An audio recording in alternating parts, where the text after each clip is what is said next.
What is the purpose of my pacing? Back and forward, I walk, talking to myself as though I were talking to my audience, explaining my thoughts as though I were attempting to decipher incomprehensible code into comprehensible speech.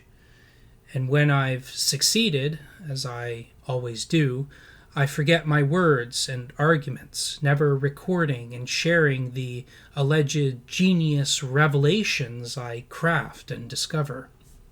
Sometimes I wonder if my troubling, intriguing, revelacious thoughts aren't meant to be shared with the world, since I am so keen on forgetting them afterwards. It was then, just recently, that I discovered, or perhaps rediscovered, the reason for my elaborate comprehension of concepts and my efforts to speak with myself in a manner which stresses my ability to comprehend reality. Meditation. I have been meditating my whole life whilst I attempted to understand the world through my own comprehension of human emotion and the foundations that make up human comprehension and development. What does this mean? Well, for most of my youth, ages approximately 4 through 10, I've been secretly assembling a basis of comprehension that would direct my growing perception for the rest of my life. I isolated myself from humans as much as possible to avoid taking damage from the words and actions of people whose intent and delivery mechanisms were unsuited for my sensitive perception. I developed a comprehensive understanding of my feelings towards those people who cause me harm. Without causing harm, I wielded emotions of sadness, confusion, and fear, and watched them mutate into anger, hatred, vengeance, and cruelty. By age 10, I discovered the existence of individual beings with the capacity to make decisions with intention, but without the ability to make their intentions reality.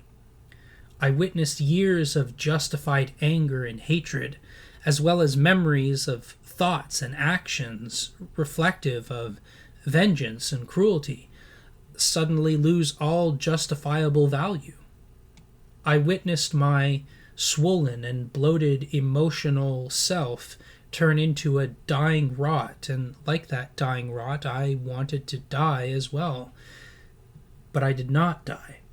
I patched the rotting flesh, praying it would not destroy me, as I entered into an unremarkable, imperceivable state of deep meditation. My meditation was split into two roles. First, I must not allow myself to be consumed by the desire to die.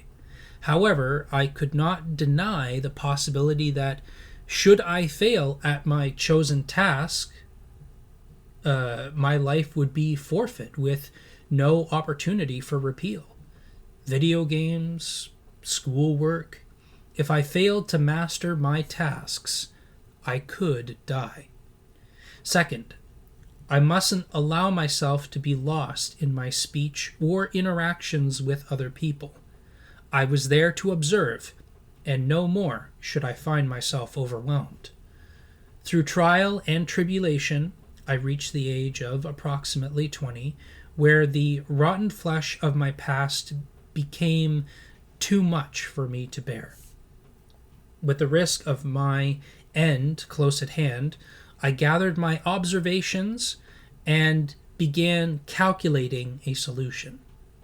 I meditated for approximately 2 hours, non-stop, with accelerated focus. I found a solution. It was incomplete, but it managed to prevent the rot from further encroaching on my soul. Further trials and tribulations would haunt and consume me, requiring more meditation to discover solutions. The solutions were always incomplete, but managed what they could, given my continued emotional isolation from humanity. Meditation is an integral part of my life, and is what allowed me to emotionally survive for as long as I did, given my lack of integration with human individuals. It provided me the capacity to comprehend an infinite number of conflicts, questions, possibilities, etc.